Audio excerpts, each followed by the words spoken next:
Hello guys, welcome है आपके अपने चैनल थिंकिंग फ्यूचर पर। तो कैसे हैं आप लोग? उम्मीद करते हैं क्या बहुत ही अच्छे होंगे। तो आइए देखिए, आज का क्लास को हम लोग स्टार्ट करते हैं इलेक्ट्रिसिटी का पार्ट 2 को।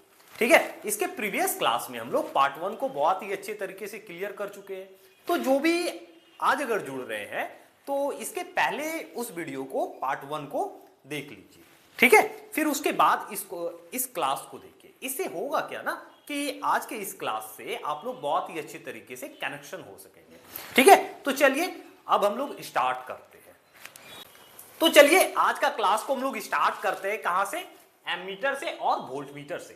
पहले हम लोग समझते हैं एमीटर क्या होता है, फिर वोल्ट मीटर क्या होता है, फिर उसके बाद एक एक करके हम लोग आगे की ओर चलेंगे। ठीक है, तो समझते हैं। देखिए एमीटर क्या है? Instrument used to measure electric current in a circuit. ठीक है, एमीटर क्या है? एक इंस्ट्रूमेंट से यूज किया जाता है किसको मेजर करने के लिए? इलेक्ट्रिक करंट को मेजर करने के लिए।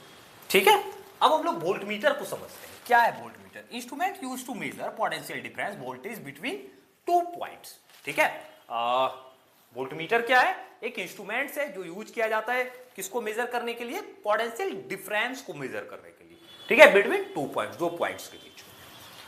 एमीटर का देखिए सेकंड पॉइंट क्या है? Always connected in series. ठीक है, इसको हमेशा ही कनेक्ट किसमें किया जाता है? सीरीज में। अब वोल्ट मीटर का always connected in parallel across the circuit component. ठीक है, इसको याद रखिएगा। वोल्ट मीटर को हमेशा ही कनेक्ट किसमें किया जाता है? पैरेलल में कनेक्ट किया जाता है। तो अब हम लोग समझते हैं ओम्स लॉ को। देखिए ओम्स लॉ क्या होता है? The potential difference across the yields of a conductor is directly proportional to the current flowing through it, provided the temperature remains constant. समझिएगा इसको। मान लिया जाए क्या ये एक कंडक्टर है, इसके अक्रॉस में जो पोटेंशियल डिफरेंस होता है वो क्या होता है? डायरेक्टली प्रोपोर्शनल होता है करंट का। ठीक है, वो डायरेक्टली प्रोपोर्शनल होता है किसका? करंट का। यहां पर एक चीज याद रखिएगा, provided the temperature remains constant. ठीक है, बशर्ते क्या उस जगह का टेम्परेचर कांस्टेंट होना चाहिए। ठीक है, तो इसको हम कह सकते हैं, इसका एक फॉर्मूला है V डायरेक्टली प्रोपोर्शनल I। ठीक है, V डायरेक्टली प्रोपोर्शनल I। अगर मान लिया जाए का V दिया गया है कितना? 3 वोल्ट। हाँ, और एम्पियर करंट दिया गया है 2 एम्पियर। अगर ये 2 टाइम्स बढ़ेगा, ठीक है, 3 2 जा 6, 2 टाइम्स बढ़ रहा है तो ये करंट भी बढ़ जाएगा, तो 2 2 जा 4 एम्पियर। अगर फिर से ये 2 टाइम बढ़ेगा, 6 2 जा 12 वोल्ट, 12 वोल्ट। ठीक है, तो ये भी बढ़ जाएगा, 4 2 जा 8 एम्पियर। ठीक है, ये डायरेक्टली प्रोपोर्शनल है। और एक चीज यहां से भी डायरेक्टली प्रोपोर्शनल आई। अगर इस प्रोपोर्शनलिटी का साइन को हटाते हैं, ठीक है, इस प्रोपोर्शनलिटी का साइन को हटाते हैं तो यहां पर एक कांस्टेंट आता है। कांस्टेंट क्या आता है? आर। ठीक है, ये कांस्टेंट क्या आता है? यहां से आर आता है। तो देखिए ये V क्या है? पोटेंशियल डिफरेंस, जिसका यूनिट क्या होता है? V volt. ठीक है, ये I क्या है? करंट। करंट का यूनिट क्या होता है? एम्पियर। R क्या है? रेसिस्टेंस। रेसिस्टेंस का यूनिट क्या होता है? ओम। तो चलिए अब हम लोग आगे की ओर चलते हैं। देखिए ओम्स लॉ में जो ग्राफ बनता है ना, वो क्या बनता है? इस तरह से कुछ। ये y एक्सिस है, ये x एक्सिस है। ठीक है, इसको हम लोग रिप्रेजेंट करते हैं I से और इसको रिप्रेजेंट करते हैं V से। ठीक है, इसमें जो ग्राफ जो बनता है ना, एकदम स्ट्रेट लाइन में बनता है। ठीक है, इसमें ग्राफ क्या बनता है? स्ट्रेट लाइन में बनता है। तो चलिए, तो इस पर एक हम लोग क्वेश्चन को कर लेते हैं। देखिए क्वेश्चन क्या है? A potential difference of 12 volt is applied across a resistor if the current through it is 3 ampere. Calculate the resistance. ठीक है, रेसिस्टेंस को कैलकुलेट करने के लिए बोला जा रहा है। देखिए इसमें दिया क्या किया गया है? पोटेंशियल डिफरेंस दिया गया है, V दिया गया है कितना? 12 वोल्ट। हाँ, 12 वोल्ट। करंट दिया गया है कितना? 3 एम्पियर। करंट दिया गया है I कितना? 3 एम्पियर। और हम लोग को रेसिस्टेंस को कैलकुलेट करना है। हाँ, अभी एक हम लोग फॉर्मूला देखे थे। क्या फॉर्मूला देखे थे? V equal to I R. ये भी देखे थे ना अभी एक फॉर्मूला। तो इस पर पुट करते हैं। देखिए V कितना हो गया? 12। I कितना दिया गया? 3। ये 3 है, आर ही तो हम लोग को कैलकुलेट करने के लिए बोला जा रहा है, ठीक है। इसको इधर लेते आइए, तो ये डिवाइड में आ जाएगा, मल्टीप्लाई में है तो आर का वैल्यू कितना हो गया 4 ओम, ठीक है।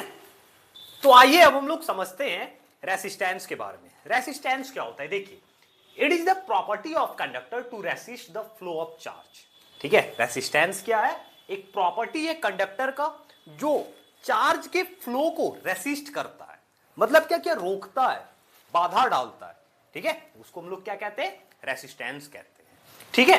देखिए अभी हम लोग एक फॉर्मूला देखे थे, क्या देखे थे, V equal to I R, Ohm's law, ठीक है। तो यहां से अगर हम लोग को आर निकालना हो तो क्या करेंगे, आर का क्या हो जाएगा, आर का फॉर्मूला क्या हो जाएगा, V अपॉन में आई, ठीक है। और याद रखिएगा रेसिस्टेंस का जो SI यूनिट्स होता है ना, वो क्या होता है, ओम होता है, क्या होता है, ओम होता है, ये यूनिट है SI यूनिट, हाँ। और ओम को हम लोग रिप्रेजेंट करते हैं ओमेगा से, किसे करते हैं, ओमेगा से। अब हम लोग देखते हैं रियोस्टैट को। रियोस्टैट क्या होता है, देखिए, it is an electronic device used to control the current by varying the resistance, ठीक है। रियोस्टैट क्या है, एक इलेक्ट्रॉनिक डिवाइस है जो क्या करंट को कंट्रोल करता है, किसके द्वारा, बाय वेरिंग द रेसिस्टेंस, ठीक है, रेसिस्टेंस को बदल करके, ठीक है। तो चलिए अब हम लोग आगे की ओर देखते हैं। तो हम लोग देखते हैं resistance of a conductor depends on this factor, ठीक है। रेसिस्टेंस जो एक कंडक्टर का, ये सारे फैक्टर्स पर डिपेंड करता है, ठीक है। फैक्टर क्या है, फर्स्ट देखिए, directly proportional to the length of a conductor, ठीक है। पहले एक कंडक्टर बनाते हैं, देखिए ये जो है क्या है, लेंथ है, हाँ, क्या है, directly proportional to the length of conductor, ठीक है। जैसे जैसे लेंथ बढ़ता है रेसिस्टेंस बढ़ते जाता है, ठीक है, क्या है, डायरेक्टली प्रोपोर्शनल है। ये अगर लेंथ बढ़ता है तो रेसिस्टेंस भी बढ़ता है, अगर लेंथ घटता है तो रेसिस्टेंस भी कम होता है, ठीक है। अब सेकंड फैक्टर देखिए क्या है, inversely proportional to the area of cross section. Area of cross section समझिए क्या होता है, ये जो होता है ना, ये क्या है, एरिया ऑफ क्रॉस सेक्शन है, ठीक है। क्या है, inversely proportional to the area of cross section, मतलब क्या कि ये इसका जो होता है ना रेसिस्टेंस, इनवर्सली प्रोपोर्शनल होता है एरिया ऑफ क्रॉस सेक्शन का। कहने का मतलब क्या ये एरिया जो बढ़ता है, हाँ, एरिया अगर बढ़ता है तो रेसिस्टेंस कम होता है, अगर एरिया कम होता है तो रेसिस्टेंस बढ़ता है, ठीक है। यही है इनवर्सली प्रोपोर्शनल, ठीक है। अब हम लोग समझते हैं third, directly proportional to the temperature. याद रखिएगा ज्यादातर जो ये होता है ना मेटेलिक, ज्यादातर मेटेलिक कंडक्टर जो होता है वो क्या करता है, डायरेक्टली प्रोपोर्शनल होता है। वो क्या होता है, डायरेक्टली प्रोपोर्शनल होता है एक टेम्परेचर का, हाँ, किसका, टेम्परेचर का। जैसे क्या मान लिया जाए, ये क्या होता है, डायरेक्टली प्रोपोर्शनल होता है। टेम्परेचर बढ़ता है ना तो रेसिस्टेंस बढ़ता है, अगर टेम्परेचर कम होता है तो रेसिस्टेंस कम होता है, ठीक है। अब लास्ट प्रॉपर्टी देखते हैं, क्या है, nature of matter, nature of material.